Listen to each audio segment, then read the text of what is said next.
മാസങ്ങൾക്ക് ശേഷം CM പങ്ക് WWE തിരിച്ചു വന്നു. അതും വെറും തിരിച്ചുവരവല്ല, WWE ചാമ്പ്യൻ ആയിട്ടായിരുന്നു മടങ്ങിയിട്ടുണ്ടായിരുന്നത്. ഈ കഴിഞ്ഞ പേപ്പർ വ്യൂവിൽ വിജയിച്ചിട്ടുണ്ടായിരുന്ന സാമി സെയിന്റെ കയ്യിൽ നിന്നും വെറും 9 ദിവസം കൊണ്ട് ചാമ്പ്യൻഷിപ്പ് നഷ്ടപ്പെട്ടിരിക്കുകയാണ്. സാമി സെയിൻ തോറ്റുപോയിരിക്കുകയാണ്. അപ്പോൾ എങ്ങനെയാണ് കോഡി റോഡ്സ് വേഴ്സസ് സാമി സെയിൻ തമ്മിലുള്ള മാച്ചിൽ നിന്നും CM പങ്ക് ആഡ് ചെയ്ത് വന്നിട്ടുള്ളത് എന്നുള്ളത് നമുക്ക് നോക്കിയാലോ.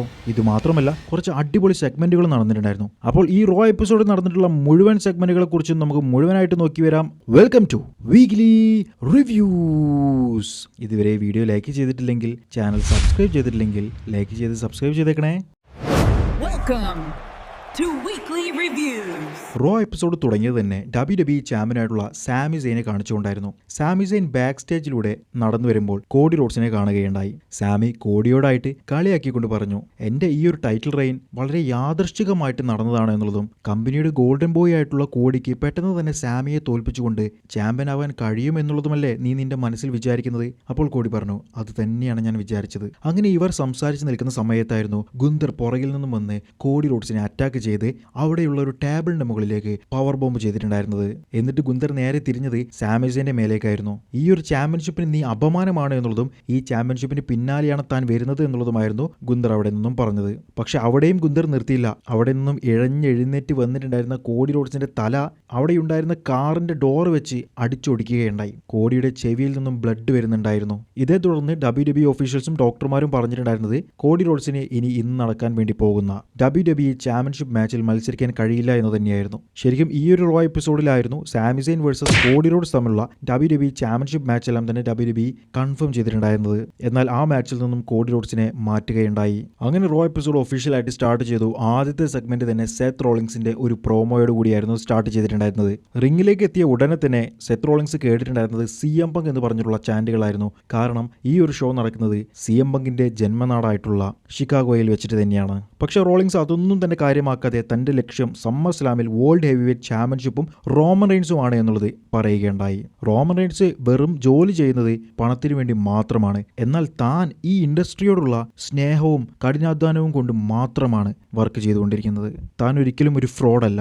അതിന് സമ്മർ സ്ലാമിൽ റോമൻ റെയിൻസിനെ തോൽപ്പിക്കേണ്ടതുണ്ട് എന്ന് റോളിങ്സ് പറയുകയുണ്ടായി. അങ്ങനെ റോളിങ്സ് അവിടെ നിന്നും വീരവാദം മുഴക്കിക്കൊണ്ടിരിക്കുന്ന സമയത്തായിരുന്നു LA നൈറ്റ് അവിടേക്ക് എത്തിയിട്ടുണ്ടായിരുന്നത്. കിങ് ഓഫ് ദ റിംഗ് ടൂർണമെന്റിന്റെ ആദ്യത്തെ റൗണ്ടിൽ തോറ്റിട്ടും സെത്ത് റോളിൻസിന് എങ്ങനെയാണ് ഇത്ര എളുപ്പത്തിൽ വേൾഡ് ടൈറ്റിൽ മാച്ചെല്ലാം തന്നെ കിട്ടുന്നത് എന്നുള്ളത് LA നൈറ്റ് ചോദിച്ചു. സെത്ത് റോളിൻസിനെയും റോമൻ റെയിൻസിനെയും പോലെയുള്ള മുൻനിര താരങ്ങൾ തന്നെ പോലെയുള്ളവരെ മനഃപൂർവ്വം വളരാൻ അനുവദിക്കാതെ താഴേക്ക് അടിച്ചമർത്തുകയാണ്. പക്ഷെ താൻ എന്തായാലും ഒരു ദിവസം മുകളിലേക്ക് വരും, വലിയൊരു സ്റ്റാറായി മാറും. അപ്പോൾ തന്നെ സെത്ത് റോളിൻസ് മറുപടി കൊടുത്തു. LA നൈറ്റിന്റെ കഠിനാധ്വാനത്തെ, എല്ലാ ഹാർഡ് വർക്കുകളെയും താൻ ബഹുമാനിക്കുന്നുണ്ട്. സമ്മർ സ്ലാമിൽ ചാമ്പ്യൻഷിപ്പ് തിരിച്ചു പിടിച്ചതിന് ശേഷം LA നൈറ്റിന് തന്നെയായിരിക്കും ആദ്യമായിട്ട് ചലഞ്ച് ചെയ്യാൻ വേണ്ടി കൊടുക്കുക. ഇതും പറഞ്ഞുകൊണ്ട് സെത്ത് റോളിങ്സ് റിംഗിൽ നിന്നും ഇറങ്ങി പോവുകയുണ്ടായി. റോളിങ്സ് പോകുന്നത് നോക്കി നിന്നിട്ടുണ്ടായിരുന്ന LA നൈറ്റിനെ പുറകിൽ നിന്നും അറ്റാക്ക് ചെയ്തിട്ടുണ്ടായിരുന്നത് ജിമ്മി ഊസോ ആയിരുന്നു. അതും ഒരു സൂപ്പർ കിക്കോട് കൂടി. അങ്ങനെയായിരുന്നു ആ ഒരു സെഗ്മെന്റ് അവിടെ അവസാനിച്ചിട്ടുണ്ടായിരുന്നത്. അടുത്തതായിട്ട് നടന്നത് ഒരു മാച്ച് ആയിരുന്നു. സ്ട്രീറ്റ് പ്രോഫിറ്റ്സ് വേഴ്സസ് വിഷൻ തമ്മിലുള്ള മാച്ച്. വേൾഡ് ടാഗ് ടീം ചാമ്പ്യൻഷിപ്പിന് വേണ്ടിയിട്ടുള്ള മാച്ചാണ്. ഇതിൽ സ്ട്രീറ്റ് പ്രോഫിറ്റ്സ് ആണ് ഇപ്പോൾ ചാമ്പ്യന്മാരായിട്ട് നിൽക്കുന്നത്. ഈ മാച്ചിന് മുൻപ് കുറച്ച് നാടകീയ രംഗങ്ങളെല്ലാം തന്നെ ഉണ്ടായിരുന്നു. അതായത് പോൾ ഹേമൻ വിഷൻ ടീമിന്റെ അടുത്തേക്ക് വന്ന്, ഇനി മേലാൽ തോറ്റിട്ട് എൻ്റെ മുൻപിലേക്ക് വരരുത്, ഈ മാച്ചിൽ ജയിച്ചിട്ടല്ലാതെ എൻ്റെ മുമ്പിലേക്ക് വന്നു കഴിഞ്ഞാൽ എൻ്റെ വായിലിരിക്കുന്നത് മുഴുവൻ നിങ്ങൾ കേൾക്കേണ്ടി വരും എന്നുള്ള രീതിയിലെല്ലാം തന്നെ പറഞ്ഞ് ഭീഷണിപ്പെടുത്തിയിട്ടായിരുന്നു വിഷൻ ടീമിനെ റിംഗിലേക്ക് വിട്ടിട്ടുണ്ടായിരുന്നത്.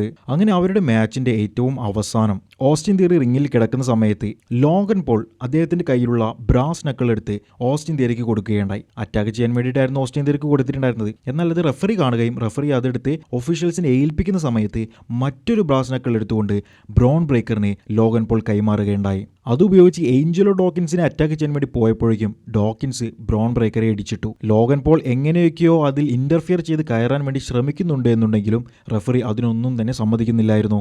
ഓസ്റ്റിൻ തിയറിയുടെ കയ്യിലേക്ക് വീണ്ടും ആ ഒരു ബ്രാസ് നക്കിൾ എത്താൻ വേണ്ടി തുടങ്ങിയപ്പോഴേക്കും ഏഞ്ചലോ ഡോക്കിൻസ് ആയിരുന്നു അത് എടുത്തിട്ടുണ്ടായിരുന്നത്. ഏഞ്ചലോയുടെ കയ്യിൽ നിന്നും ഓസ്റ്റിൻ തിയറിക്ക് ഒരു ഇടി കിട്ടുമെന്ന് പ്രതീക്ഷിച്ചിരുന്ന നമുക്കെല്ലാവർക്കും തെറ്റുപറ്റിയിട്ടുണ്ടായിരുന്നു. മാക്സിൻ ഡുപ്രി എന്ന് പറഞ്ഞിട്ടുണ്ടായിരുന്ന വുമൺ റെസ്ലർ ആയിരുന്നു വന്നുകൊണ്ട് ഏഞ്ചലോ ഡോക്കിൻസിന് ഒരു ലോ ബ്ലോ കൊടുത്തു പോയിട്ടുണ്ടായിരുന്നത്. അതോടുകൂടി റഫറി വന്നു, പിൻ ചെയ്തു. വിഷൻ ടീം ആ ഒരു മാച്ചിൽ വിജയിച്ച് വേൾഡ് ചാമ്പ്യന്മാരായി മാറുകയുണ്ടായി. പിന്നീട് റിംഗിലേക്ക് എത്തിയിട്ടുണ്ടായിരുന്നത് പോൾ ഹെയ്മാൻ ആയിരുന്നു. സമ്മർ സ്ലാമിൽ നടക്കാൻ വേണ്ടി പോകുന്ന ബ്രോക്ക് ലെസ്നർ വേഴ്സസ് ഓബ ഫെമി തമ്മിലുള്ള ഹെൽ ഇൻ എ സെൽ മാച്ചിനെ കുറിച്ച് സംസാരിക്കാൻ വേണ്ടിയിട്ടായിരുന്നു പോൾ ഹെയ്മാൻ റിംഗിലേക്ക് എത്തിയത്. ചരിത്രത്തിലെ ഏറ്റവും മികച്ച ഒരു റെസ്ലറായിട്ടുള്ള ബ്രോക്ക് ലെസ്നറുടെ വെല്ലുവിളി സ്വീകരിച്ചതിലൂടെ ഓബ ഫെമി തന്റെ ജീവിതത്തിലെ ഏറ്റവും വലിയ തെറ്റാണ് ചെയ്തത് എന്നുള്ളത് പോൾ ഹെയ്മാൻ പറയുകയുണ്ടായി. ഈ ഒരു ഹെൽ ഇൻ എ സെൽ കൊണ്ടുവന്നത് തന്നെ അണ്ടർടേക്കറാണ്. ആ ടേക്കറിനെ പോലും ഹെൽ ഇൻ എ സെല്ലിൽ വെച്ച് തോൽപ്പിച്ചിട്ടുള്ള ബ്രോക്കിനെതിരെയാണ് ഓബ മത്സരിക്കാൻ വേണ്ടി പോകുന്നത്. ആ സെല്ലിനകത്ത് കയറിയാൽ പിന്നെ ഓബയ്ക്ക് രക്ഷപ്പെടാൻ ഒരു വഴി പോലും ഉണ്ടാകില്ല എന്നുള്ളതും ഒരു താക്കീത് നൽകുകയുണ്ടായി. അപ്പോഴായിരുന്നു ഓബ ഫെമി അവിടേക്ക് എത്തിയത്. ഓബ പറഞ്ഞത് ഇങ്ങനെയായിരുന്നു: ഹെയ്മാൻ, വെറുതെ സംസാരിച്ച് സമയം കളയണ്ട. ബ്രോക്ക് ലെസ്നർ മുൻപ് പലരെയും തോൽപ്പിച്ചിട്ടുണ്ടാകാം, എന്നാൽ താൻ അവരെ പോലെ ഒന്നും തന്നെയല്ല. ബ്രോക്ക് കഴിഞ്ഞ ആഴ്ച വന്ന് തന്നെ ആക്രമിച്ചത്, അറ്റാക്ക് ചെയ്തത്, തന്റെ വാക്കുകൾ ബ്രോക്കിനെ വളരെയധികം വേദനിപ്പിച്ചതുകൊണ്ടാണ്. പോൾ ഹെയ്മാൻ ഇപ്പോൾ തന്നെ ഭയപ്പെടുന്നുണ്ട്. അതുകൊണ്ടാണ് പഴയ കാര്യങ്ങളെല്ലാം തന്നെ പറഞ്ഞ് മെന്റലി ഡൗൺ ആക്കാൻ വേണ്ടി ശ്രമിക്കുന്നത്. ബ്രോക്ക് ലെസ്നറുടെ നാടായിട്ടുള്ള മിനസോട്ടയിൽ വെച്ചിട്ടാണ് സമ്മർ സ്ലാം നടക്കുന്നത്. ബ്രോക്കിന്റെ കുടുംബത്തിന്റെയും ഫ്രണ്ട്സിന്റെയും മുൻപിൽ വെച്ച് ബ്രോക്കിനെ നേരിടാൻ താൻ തയ്യാറാണ് എന്നുള്ളത് ഓബ ഫെമിയോടെ പ്രഖ്യാപിക്കുകയുണ്ടായി. ഞാൻ അവനെ ഹെല്ലിൽ വെച്ച് കണ്ടോളാമെന്ന് നിന്റെ ക്ലയന്റിനോട് പറഞ്ഞോളൂ എന്ന് പറഞ്ഞുകൊണ്ടായിരുന്നു പോൾ ഹെയ്മാനും ഓബ ഫെമിയും പിരിഞ്ഞിട്ടുണ്ടായിരുന്നത്. പിന്നീട് ബാക്ക് സ്റ്റേജിൽ റോ ജനറൽ മാനേജറും സ്മാക്ക് ഡൗൺ ജനറൽ മാനേജറും വരികയുണ്ടായി. ഷിക്കാഗോയിൽ വെച്ച് ഒരു ചാമ്പ്യൻഷിപ്പ് തരുമെന്നുള്ളത് പറഞ്ഞിട്ടുണ്ടായിരുന്നല്ലോ. അപ്പോൾ ആ ഒരു ചാമ്പ്യൻഷിപ്പിന് വേണ്ടിയിട്ട് കോഡി റോഡ്സ് റെഡി അല്ലാത്തത് കൊണ്ട് ഒരു സർപ്രൈസ് എൻട്രൻ്റ് ആയിരിക്കും അവിടെ വരിക, ഒരു സർപ്രൈസ് ഓപ്പണൻ്റ് ആയിരിക്കും അവിടെ വരിക എന്നുള്ളത് അവർ അനൗൺസ് ചെയ്യുകയുണ്ടായി. അതാരാണെന്ന് അറിയാൻ മെയിൻ ഇവന്റ് വരെ കാത്തിരിക്കണമെന്നുള്ളതും പറയുകയുണ്ടായി. സാമി സെയിനോടും ഈ ഒരു കാര്യം പറഞ്ഞു. ഷിക്കാഗോയിൽ വെച്ചിട്ടാണ് ഈ ഒരു മാച്ച് നടക്കുന്നത്. CM പങ്കിന്റെ നാട്ടിൽ വെച്ചിട്ടാണ് ഈ ഒരു മാച്ച് നടക്കുന്നത്. അതുകൊണ്ട് തന്നെ അവിടെ മുഴുവൻ CM പങ്കിന്റെ ചാൻഡുകളായിരുന്നു ഉണ്ടായിരുന്നത്. പിന്നീട് ബാക്ക് സ്റ്റേജിൽ വെച്ചുകൊണ്ട്, പുറത്ത് വെച്ചുകൊണ്ട് ജിമ്മി ഉസോയെ ഇന്റർവ്യൂ ചെയ്യുന്നത് കണ്ടു. ജിമ്മി ഉസോ ബ്ലഡ് ലൈനിനെ കുറിച്ച് സംസാരിക്കുന്നതിന്റെ ഇടയിൽ എല്ലനൈറ്റ് ഓടി വന്നുകൊണ്ട് ജിമ്മി ഉസോയെ അറ്റാക്ക് ചെയ്യാൻ വേണ്ടി നിന്നു. നേരത്തെ ഷോയിൽ എല്ലനൈറ്റിനെ ജിമ്മി ഉസോ അറ്റാക്ക് ചെയ്തിട്ടത് കണ്ടിട്ടുണ്ടായിരുന്നല്ലോ. എന്നാൽ എല്ലനൈറ്റിന് ജിമ്മി ഉസോയെ ഒന്ന് തൊടാൻ പോലും കഴിഞ്ഞില്ല. കാരണം ജേക്കബ് ഫാറ്റ് വന്നുകൊണ്ട് എല്ലനൈറ്റിനെ അറ്റാക്ക് ചെയ്തിട്ട് പോവുകയുണ്ടായി. പിന്നീടായിരുന്നു റോ എപ്പിസോഡിന്റെ മെയിൻ ഇവന്റ് നടന്നിട്ടുണ്ടായിരുന്നത്. WWE ചാമ്പ്യൻഷിപ്പ് മാച്ച് ആയിരുന്നു. Sami Zayn versus Cody Rhodes തമ്മിൽ തീരുമാനിച്ചു വെച്ചിട്ടുണ്ടായിരുന്ന മാച്ചിൽ നിന്നും കോഡി റോഡ്സിന് പരിക്ക് കാരണം മാറ്റപ്പെട്ടു. അൺനോൺ സൂപ്പർ സ്റ്റാർ ആയിരിക്കും വരാൻ വേണ്ടി പോകുന്നതെന്ന് പറഞ്ഞു. ഫാൻസ് മുഴുവൻ CM പങ്കിന്റെ ചാൻഡുകൾ അവിടെ കൊടുത്തു. അതാ ഷട്ടർ തുറക്കുന്നു, CM പങ്ക്. എല്ലാവരും കാത്തിരുന്ന അതേ ഒരു മൊമെന്റ് തന്നെ അവിടെ കിട്ടുകയുണ്ടായി. അതും കിഡിലൻ എൻട്രി ആയിരുന്നു CM പങ്ക് നടത്തിയിട്ടുണ്ടായിരുന്നത്. ഇവരുടെ ആ ഒരു മാച്ചും എടുത്തു പറയേണ്ടത് തന്നെയാണ്. രണ്ടുപേരും കട്ടക നിന്നുകൊണ്ട് മത്സരിച്ചിട്ടുണ്ടായിരുന്നു. അങ്ങനെ ആ മാച്ചിന്റെ ഏറ്റവും അവസാന ഭാഗങ്ങളായപ്പോഴേക്കും സാമി സെയിൻ CM പങ്കിനെ അദ്ദേഹത്തിന്റെ ഗോ ടു സ്ലീപ്പ് മൂവ് ചെയ്യുകയുണ്ടായി. പിൻ ചെയ്തു നോക്കി, പങ്ക് തോറ്റില്ല. സാമി ഫാൻസിനോട് മുഴുവൻ ആക്രോശിക്കാൻ വേണ്ടിയിട്ട് സപ്പോർട്ട് ചെയ്യാൻ വേണ്ടി പറഞ്ഞു. എന്നാൽ ഫാൻസ് മുഴുവൻ സാമിയെ കൂവി വിളിക്കുകയായിരുന്നു. സാമി അദ്ദേഹത്തിന്റെ ഹെല്ലുവ കിക്ക് ചെയ്യാൻ വേണ്ടി ഓടിച്ചെന്നു. എന്നാൽ പങ്ക് സാമിയുടെ മൂവ് ചെയ്യാൻ വേണ്ടി അവിടെ ശ്രമിക്കുകയുണ്ടായി. ആ ശ്രമം വിജയിച്ചു. അതെ, ഹെല്ലുവ കിക്ക് CM പങ്ക് ആയിരുന്നു ചെയ്തിട്ടുണ്ടായിരുന്നത്. ഹെല്ലുവ ചെയ്ത ഉടനെ തന്നെ ഒരു ഗോ ടു സ്ലീപ്പ് കൂടി CM പങ്ക് ചെയ്യുകയുണ്ടായി. അതിലൂടെ വിജയിച്ചുകൊണ്ട് ന്യൂ WWE ചാമ്പ്യനായിട്ട് CM പങ്ക് മാറുകയുണ്ടായി.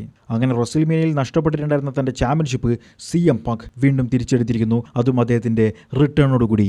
ഇനി വരാനുള്ളത് ആ മുതലാണ്. അപ്പോൾ അടുത്ത ആഴ്ച മറ്റേതെങ്കിലും കിടിലൻ വീഡിയോയുമായിട്ട് ഞാൻ വരാം. അതുവരേക്കും ബൈ ഗൈസ്.